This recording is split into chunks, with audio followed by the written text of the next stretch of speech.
গরম গরম মটকা চা এই শীতের সন্ধ্যায় বেশ মজার না?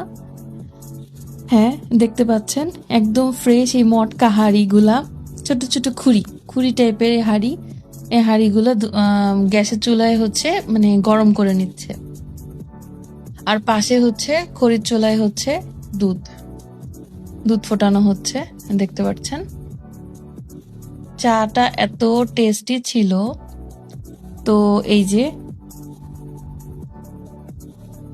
মালই চা আমরা হচ্ছে খাবো, তো সেটার জন্য আর কি অর্ডার করা হয়েছে। তো এই যে খড়ির চুলায় চা ফুটানো হচ্ছে, দুধটা এত মজার ছিল চাটা, মানে চায়ের ফ্লেভারটাই অন্যরকম ছিল। এই যে আমরা গিয়েছিলাম মটকা চা খেতে, এটা হচ্ছে গাছপাড়া, পাবনা।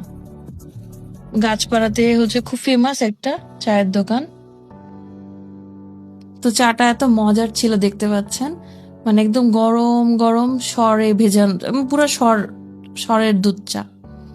এই তো মালইতে হচ্ছে দিছে। আর সব থেকে ভাল লাগছে ডেকোরেশনটা, এত সুন্দর একটা প্লেটে দিয়েছিল চাটা, খুবই সুন্দর মটকা চাগুলা।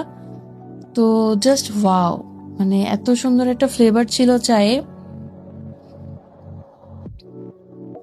তো দেখতে পাচ্ছেন এই যে প্লেটটা দেখতে পাচ্ছেন কি সুন্দর, এরকম প্লেটে করে আমাদেরকে ডেকোরেশন করে দিয়েছিল। আর পোড়া রুটি, পোড়া রুটি হচ্ছে আমাদের কুষ্টিয়ায় তো হচ্ছে চারকোনা ওই ব্রেড গুলো দেয়, আর এটা হচ্ছে পোড়ায় দেয় ঘি দিয়ে, ঘি ঘি ব্রাশ করে। এটা হলো বান পাউরুটি যেটা হয় সেটা হচ্ছে পোড়ায় দেয়। এত মজা লেগেছে, মানে ডুবাই ডুবাই আমরা খেয়েছিলাম, খুবই মজা। তো পোড়া রুটি আর চা এই সন্ধ্যায় অন্যরকম একটা মজার একটা আসলে নাস্তাই বলতে গেলে।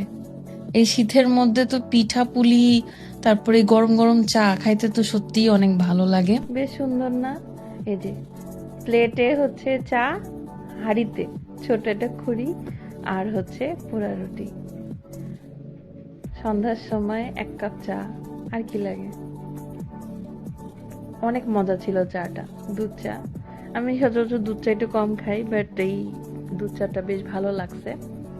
ঠিক আছে, সবাই ভালো থাকবেন। আল্লাহ হাফেজ।